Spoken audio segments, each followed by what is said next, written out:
Okay, some highlights from today, greatstockpicks.com, and our live trading chat room Wednesday, October 9th here. You know what, there's a pretty good trading lesson in this one. One of our members, B-Turk, one of our all-stars, who's one of the best bottom feeders I've ever seen, he put GCI on all of our radar when it looked like this, okay? And the lesson is, if you're ready here, let's see, a couple things. One, it's grinding lower, right? Then you can see a little bit of shit, and then a long grind again, but it's just grinding lower all day. And I'm a big fan of what we call in chat shape change, okay? You can see that this, and it's generally coupled with increasing volume. So on an intraday basis, these are 5-minute candles. This is already interesting to me. You're getting that shape change. This generally is what capitulation looks like when you have this kind of shape change. And so it's a good place to look, without anything else, a good place to look for a possible bounce. Now, if you can couple that with another reason on a longer term chart why this area is relevant, then even better. So B-Turk puts this on our radar. Now I'm going to slide the daily chart over, and now you can see this was around 23.83. You can see that it's got a tail down and it closed all the way at 24.39. But this area on 5-minute candles ended up being, I don't even know if you can see it, ended up being the bottom of this tail right here. Okay, why is that interesting? Well, for one, GCI is in a range, right? Ever since that gap up, it's in a range. Well, now it's coming down to the bottom of the range. A lot of stops are probably right below 24, right? Because it held 24 here and here. And on the daily, you've kind of got shape, right? It's come down. I guess I liken it to when I first started trading. When I was a rookie, I would have looked at this and GCI selling off hard and the volume coming in. I would have looked at the daily chart and said, oh my goodness, that's breaking 24 support. It's going to go, and it's going down to 20 today. You know, exaggerated thinking, but you see this big gap here and you just think, hey, this is just getting started.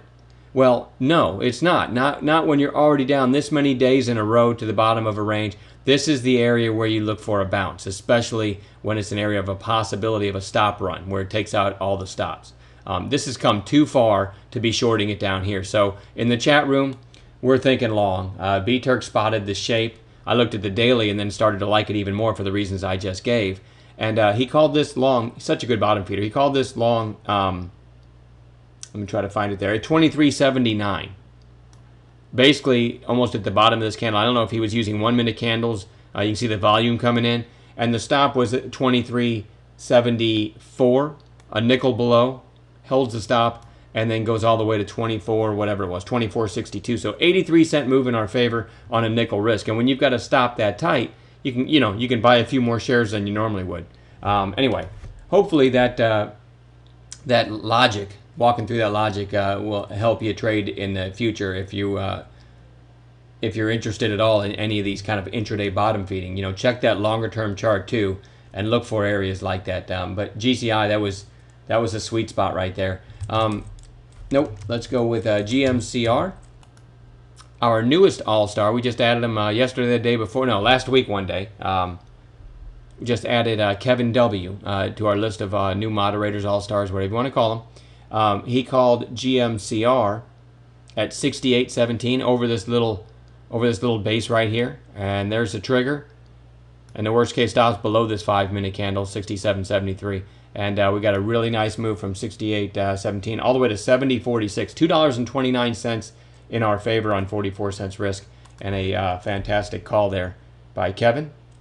And I called AOL.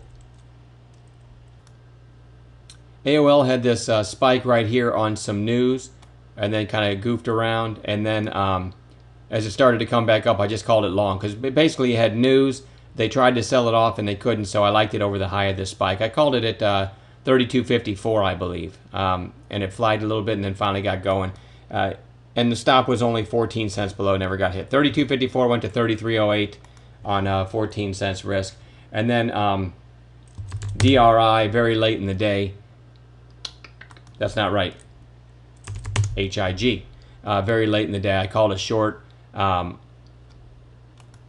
Right below this little candle right here, 32.46. I was looking for a capitulation there and got short 32.46 with a high of day stop. So was a little more than a dime risk, and it went down by the end of the day to 32.08. And the reason was this thing was getting ahead of itself. Look at that. That's an unsustainable move. And then you look at the daily, and it's up near recent highs. Yeah, great. Breakout over recent highs, but not after that kind of a move. Another example of a great place to look for a short as people start to chase that long, thinking it's a breakout up there. But anyway, that wasn't a great trade, but GCI certainly was. All right, I've talked long enough. We'll talk to you guys tomorrow. Have a good night.